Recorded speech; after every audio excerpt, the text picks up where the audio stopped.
રાધનપુર પંથકમાં તાળીનું કોઈ વૃક્ષ નથી, છતાં પણ તાળીનું વેચાણ ચાલુ છે. પરપ્રાંતીય ઈસમો દ્વારા આ તાળી બનાવવામાં આવે છે અને યુવા ધન બરબાદ થાય તે રીતે નશાકીય જે પદાર્થો છે તે ભેળવી અને યુવાનોને બરબાદ કરવાનું આ ષડયંત્ર ચાલી રહ્યું છે. આ ષડયંત્ર 2 યુવકોના મોત થયા બાદ પોલીસે હાલ તો બંધ કરાવ્યું છે, પરંતુ આ યુવક જે તાળી વેચનાર છે, જે સમાધાન કરવા માટે અને અહીંયા રાધનપુરમાં તાળી વેચાણ કરવા માટે અવાતિયા મારી રહ્યો છે, જેની આજે વાત કરવી છે. નમસ્કાર, ક્રાઇમ આવાજ ન્યૂઝમાં તમારું સ્વાગત છે અને હું છું તમારો નાનજીભાઈ ઠાકોર. આમ તો રાધનપુર પંથકમાં કોઈ જગ્યાએ તમને તાળીનું વૃક્ષ જોવા નહીં મળે, છતાં પણ રાધનપુર વિસ્તારમાં આ પીણું, નશાકીય પીણું વેચાતું હતું અને આ નશાકીય પીણું એટલા માટે બંધ કરવામાં આવ્યું છે કે 2 યુવકોના મોત થયા હતા. ભલે આ કુદરતી મોત હોય છતાં પણ રજૂઆતો મળી હતી પોલીસ સ્ટેશનમાં અને આક્ષેપો લાગ્યા હતા આ તાળી વેચનાર વિરુદ્ધ. ત્યારે આ સમગ્ર મામલો સમજવો જરૂરી છે. આ તાળીનું વેચાણ કેમ બંધ કરવામાં આવ્યું તે વિશે સમજવું જરૂરી છે. રાધનપુર પંથકમાં આમ તો પરપ્રાંતીય ઈસમો દ્વારા ઘણા સમયથી અહીંયા આ પરવાહી તરીકે તાળીના નામે આ પીણું વેચાઈ રહ્યું હતું અને આ ઝેરી પીણામાં નશાકીય પદાર્થો ભેળવવામાં આવતા હતા. આમ તો આ તાળી જે પીવે છે એ યુવકો નશાના રવાડે ચડે જ છે. આ તાળીમાં નશો આવે છે અને આ નશાના લીધે જ કેટલાય ઘરો બરબાદ થાય છે. આવું જ બરબાદીનો એક રસ્તો હતો રાધનપુરમાં તાળી. આમ તો રાધનપુર પંથકમાં 2 ઘટનાઓ એવી ઘટે છે, પોલીસ સ્ટેશનમાં રજૂઆત પણ કરવામાં આવે છે. ભલે આ તાળીના લીધે યુવકોના મોત થયા નથી, પરંતુ લોકોમાં આવી ચર્ચા છે કે આ તાળીના લીધે અમારો લાડકવાયો ખોવાયો છે, અમારો આ યુવાન આ ગુમાવ્યો છે.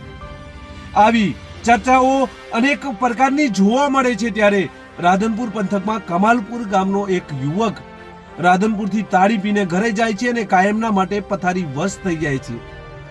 આ યુવકના પિતાનો અમે સંપર્ક કર્યો હતો, ત્યારે એના પિતાનું કહેવું છે કે મારો દીકરો તાળીના રવાડે હતો અને આ તાળી પીને ઘરે આવ્યો બાદ આ જાગ્યો જ નથી, તેને વોમિટ થતા તેનું મોત થયું છે. ત્યારે તેણે ફરિયાદ ન કરી હતી, પરંતુ શંકા તો આ માતા પિતાના મનમાં એક જ છે.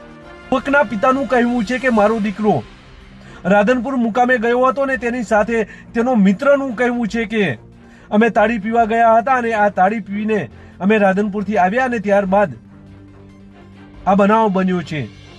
એટલે મને પણ શંકા છે કે મારો દીકરો જે તાળી પીને આવ્યો છે ત્યારબાદ તેનું મોત થયું છે. તેને વોમિટ પણ થઈ હતી. તો આ તેના પિતાએ જે કહ્યું છે તે સાંભળીએ. હા પ્રભુભાઈ, હા શું કહો? શું હવે આ છોકરાનો બનાવ બન્યો એ વિશે મારે પૂછવું હતું. એટલે આથી વેલો ગયો કામે લાટીમાં. બરાબર. લાટીમાંથી હારનો ઈડે પીને આવ્યો. શું પીને આવ્યો? દારૂ કે શું પીને આવ્યો? તાળી. અચ્છા, રાધનપુરમાં. બરોબર. પછી ઘરે આવીને 8 વાગે ખાઈને સૂતો. સૂતો ઓઢ નાખી દીધી. બરોબર. પછી ઓઢ નાખી દીધી એટલે અમે દવાખાને લઈ ગયા. અચ્છા. તો તમે આ તાળી પીધી એટલે પીએમ ના કરાવો, ફરિયાદ કેમ ના કરી? ફરિયાદ ના કરી. અમે કીધું અટક આવ્યું. એકદમ હૃદય બેસી ગયું ને. અચ્છા. એટલે એને ઉલટી ના કરી ને એમને મેં સુબાનો ઉપકો લઈને એવો જ એટલી છૂટી ગઈ ખાટલામાં. ઓહો. અને તાળી પીધી હતી એ કોઈ ભેગું હતું એ ટાઈમે? એ ટાઈમે કોઈ નથી, એકલો જ હતો. ઈ ખબર નથી. પાકું હે એવું એમ ને? તાળી પીધી ને આ બધું થયું. તો હવે ફરિયાદ પોલીસમાં તમે આલવાના હો કે શું કરવાના હો? એના કપડા પડ્યા, એની ઉલટી થયેલ કપડા હે. અચ્છા. તો એ કપડા ના હોય તો પોલીસમાં આલીને ફરિયાદ કરવાના છો તમે? એ તો અમે કાલ તમારે વિચારીને ફોન કરો. હા, તે કઈ વાંધો નહીં. હાલો. શું નામ હતું તમારા છોકરાનું? સુરેશભાઈ. સુરેશભાઈ હતો ને? અને કેટલા વર્ષનો હતો? 21. ઓહો, ઉંમર ચાર ઉપાધિ થઈ ને યાર તમારે તો. સારું, હાલો. હા, કઈ વાંધો નહીં. નાનજીભાઈ. હા, ભીખાભાઈ. બોલો. આ પેલો તમારા ગામનો છોકરાનું આ રીતે થયું હતું કે શું હતું એમાં? એમ? એને તાળી પીધી હતી અને ખાલી વારું કરીને હું તો તરત જ 1 જ મિનિટ થઈ. ઓહો. અને શું નામ એના બાપનું? એના બાપનું ભરભુભાઈ. તો પછી ફરિયાદ કેમ નથી કરી? હવે ભાઈ શું ખબર છે, એટલે એવું એમને ખબર હતી કે આ તાળી પછી બીજા તાળી ખબર પડી, બીજો છોકરો ભેગો હતો ને એને એવું કીધું કે અમે તાળી પીવા ગયા હતા. અચ્છા અચ્છા, હા હા હા, તો બરોબર. અમે બધા અમે દવાખાને લાયા હતા, હું હતો, નાથોલાલ હતા. અચ્છા અચ્છા, સામજીમાં લઈ ગયા હતા ને આપણે સરકારીમાં લઈ ગયા હતા. અચ્છા અચ્છા, તો પીએમ ના કરાવું પડું? પીએમ કરાવ રાતે હતા, પણ એ બધા ઘરના કે મને કે શું કરાવ. સાંભળ્યું એ મુજબ તેના માતા પિતાનું કહેવું છે કે આ તાળીના રવાડે મારો દીકરો હતો ને ત્યારબાદ આ તાળી પીવાથી આ મોત થયું છે.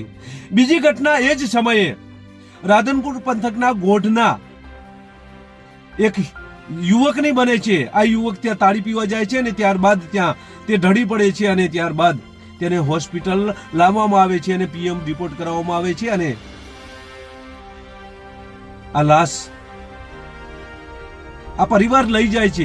પરિવારના આક્ષેપ હતા કે અમારો જે યુવક છે તેનું મોત પણ તાળી પીવાના કારણે જ થયું છે. કેટલીક લેખિત રજૂઆતો કરવામાં આવે છે, પોલીસ એડીની ફરિયાદ દાખલ કરે છે અને ત્યારબાદ પીએમ રિપોર્ટ આવે છે ત્યારે ખબર પડે છે કે આ એફએસએલ રિપોર્ટમાં તાળીનો કોઈ ભાગ આવ્યો નથી, જેથી આ ફરિયાદ થતી નથી. પરંતુ આ માતા પિતા દ્વારા પણ આ તાળીવાળા ઈસમ વિરુદ્ધ એક લેખિત રજૂઆત કરવામાં આવી હતી અને તાળી પીવાથી મોત થયું હોવાનું આ ફરિયાદમાં ઉલ્લેખ કરવામાં આવ્યો હતો.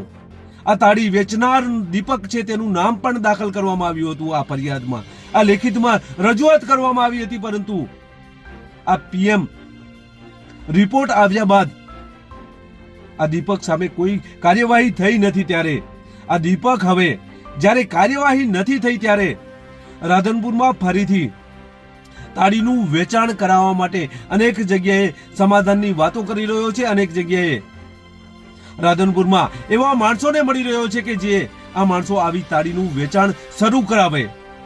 રાધનપુરમાં તાળીનું વેચાણ શરૂ કરવા માટે આ હવાતિયા મારી રહ્યો છે દીપક, કે જે પરપ્રાંતીય છે. તાળીનું કોઈ વૃક્ષ નથી છતાં પણ રાધનપુરમાં આ તાળીનું વેચાણ અઢળક પ્રમાણમાં થાય છે અને યુવાનો બરબાદ થાય છે, યુવાનો નશાના રવાડે ચડી રહ્યા છે. ત્યારે ફરીથી આ રાધનપુર પોલીસને અમારું કહેવું છે કે ફરીથી આ તાળીનું વેચાણ ન કરવા દેવામાં આવે, કારણ કે જો આ તાળીનું વેચાણ કરવા દેવામાં આવશે તો કેટલાય ઘરો બરબાદ થશે, કેટલાય યુવાનો બરબાદ થશે અને નશાના રવાડે ચડશે. બસ એ જ. જો તમે અમારી ચેનલમાં નવા છો અને આવા જ લેટેસ્ટ ન્યૂઝ જોવા માંગો છો તો અમારી ચેનલને અત્યારે જ સબસ્ક્રાઇબ કરો, જેથી આવનાર લેટેસ્ટ ન્યૂઝ તમારા સુધી પહોંચી શકે. નમસ્કાર.